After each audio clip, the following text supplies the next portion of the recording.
India TV અને CNXનો એક સંયુક્ત ઓપિનિયન પોલ સામે આવ્યો છે। એમાં ગુજરાતની અંદર કોણ કેટલી સીટો જીતશે એનો સર્વે હાથ ધરવામાં આવ્યો છે, તો એના વિશે હું તમારી સાથે વાત કરીશ। નમસ્કાર દર્શક મિત્રો, લોકસભા 2024માં ત્રીજા તબક્કાની અંદર 7 મે 2024ના દિવસે ગુજરાતની અંદર ચૂંટણી થવાની છે। એ પહેલાં ઇન્ડિયા ટીવી અને CNXનો એક સંયુક્ત ઓપિનિયન પોલ સામે આવ્યો છે। એમાં ગુજરાતની અંદર કોણ કેટલી સીટો જીતશે એનો સર્વે હાથ ધરવામાં આવ્યો છે, તો એના વિશે હું તમારી સાથે વાત કરીશ। મારું નામ રાજેશ શાહ છે અને તમે જોઈ રહ્યા છો ખબરછે.com। દર્શક મિત્રો, ગુજરાતની અંદર ટોટલ 26 લોકસભાની બેઠક છે અને 2014 અને 2019 બંને લોકસભાની અંદર ભાજપ બધી 26 બેઠકો જીતતું આવ્યું છે। એક પણ બેઠક કોઈ પણ કોંગ્રેસ કે કોઈ પણ પાર્ટીને મળી શકી નથી। બધા પર દરેક વખતે ભાજપ ક્લીન સ્વીપ કરી રહ્યું છે। હવે ઇન્ડિયા ટીવી અને CNXનો જે સર્વે સામે આવ્યો છે એમાં એવું કહેવામાં આવ્યું છે કે ગુજરાતની અંદર કોને કેટલી સીટ મળશે, તો એની તો વાત કરીશું। પહેલાં આપણે થોડીક સીટો વિશે વાત કરી લઈએ। તો ગાંધીનગરની જે બેઠક છે એ બેઠક ઉપર અત્યારે અમિત શાહ 2019થી ચૂંટણી લડી રહ્યા છે અને એમને આ વખતે બીજી વખત ભાજપે ફરી ટિકિટ આપી છે। પરંતુ એ પહેલાં ગાંધીનગર લોકસભા પરથી લાલકૃષ્ણ અડવાણી જે ભાજપના દિગ્ગજ નેતા છે તેઓ 6 વખત આ ગાંધીનગરની બેઠક ઉપરથી સાંસદ બન્યા હતા। આ વખતે પણ સર્વે એમ કહે છે કે અમિત શાહ એકદમ ઇઝીલી સરળતાથી આ બેઠક જીતી જશે અને સંભવતઃ ગયા વખતે જે લીડ મળી હતી એના કરતાં પણ વધારે લીડ અમિત શાહને મળી શકે છે।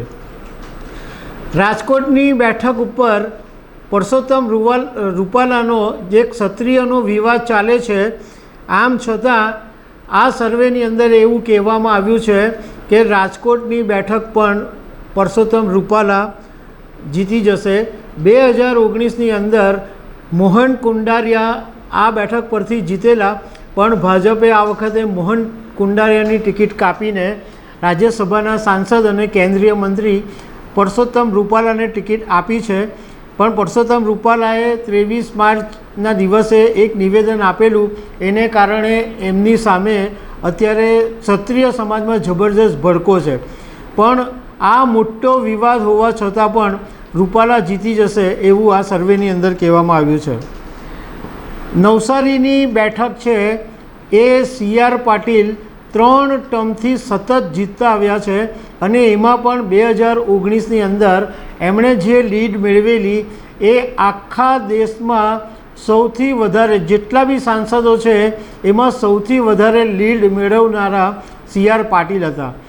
ભાજપે આ વખતે ફરીથી 4થી વખત એમને ટિકિટ આપી છે અને નવસારી લોકસભાની બેઠક ઉપર CR પાટીલ આરામથી જીતી જશે એવું સર્વેમાં કહેવામાં આવ્યું છે।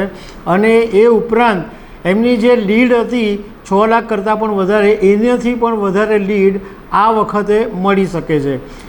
કોંગ્રેસે આ વખતે છેક છેલ્લી ઘડીએ નૈસદભાઈ દેસાઈને CR પાટીલની સામે ઊભા રાખ્યા છે, પણ CR પાટીલ માટે આ જીત એકદમ સરળ હોવાનું સર્વેમાં કહેવામાં આવ્યું છે।